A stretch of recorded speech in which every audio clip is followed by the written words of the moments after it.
Nicolas Bouzou, alors après les hydrocarbures, les observateurs commencent à s'inquiéter de l'envolée des prix mondiaux de l'alimentation. On évoque même des pénuries un peu partout dans le monde.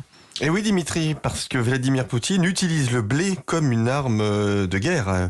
Alors vous savez que l'Ukraine et la Russie, ça représente à peu près un tiers des exportations mondiales de blé. Pour certains pays comme la Tunisie ou l'Égypte, c'est encore plus. Ce sont des pays dont l'alimentation dépend directement de la Russie. Le blé, c'est l'aliment de base de plus de 35% de la population mondiale. Alors la récolte actuelle, en particulier en Ukraine, elle est coincée. Elle est coincée dans des silos. Ça représente des dizaines de millions de tonnes parce qu'il y a un blocus des ports, et puis les ports de toute façon ont du mal à fonctionner, notamment à Odessa.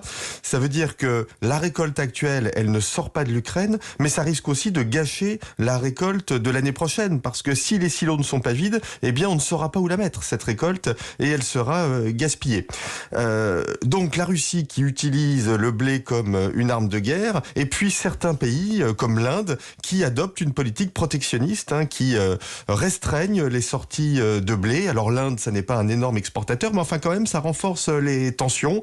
L'Inde donc contrôle les sorties de céréales, de sucre. En plus, ces récoltes ont été mauvaises cette année en raison de la sécheresse. Bon, clairement, même si l'Europe et les États-Unis produisent du blé, même si on a des stocks, on a un risque alimentaire mondial qui se dessine. Ouais, on a une quarantaine de mesures de restriction aux exportations alimentaires dans le monde aussi. Il y a le cas de l'Indonésie qui bloque son huile de palme. Est-ce que tout ça a déjà des conséquences sur l'alimentation humaine ? Ah oui, déjà sur la tonne de blé, dont le prix est proche de 40 € la tonne, c'est un record. 400, mais on 400. le voit même dans l'indice des prix en France, qui a été publié hier. On voit que l'inflation dans le domaine de l'alimentation monte. On était à 4,2% sur un an en mai contre 3,8% en avril. Et ça va continuer. On voit même une remontée de la malnutrition avec des millions de personnes qui sont menacées de mourir de faim. En réalité, Poutine considère que les restrictions des exportations de blé sont une arme qui peut déclencher une famine mondiale. Alors le comble du cynisme, c'est que les autorités russes expliquent qu'en réalité, cette famine serait liée aux sanctions occidentales. Est-ce qu'il y a cet ouragan de famine dont parlaient les Nations Unies très tôt dans la guerre, est-ce que c'est inéluctable ? Est-ce qu'il y a des solutions ?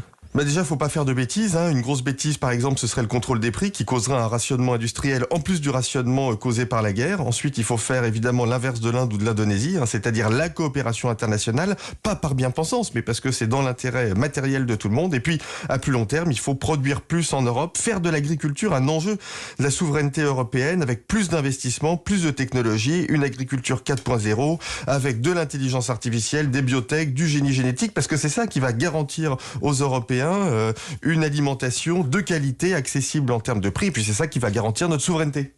Je vous reconnais bien là, mon cher Nicolas. Comment finir un édito sans dire biotechnologie? Allez, je vous souhaite une excellente journée. Merci aussi Vincent Hervouette. À demain à tous les deux.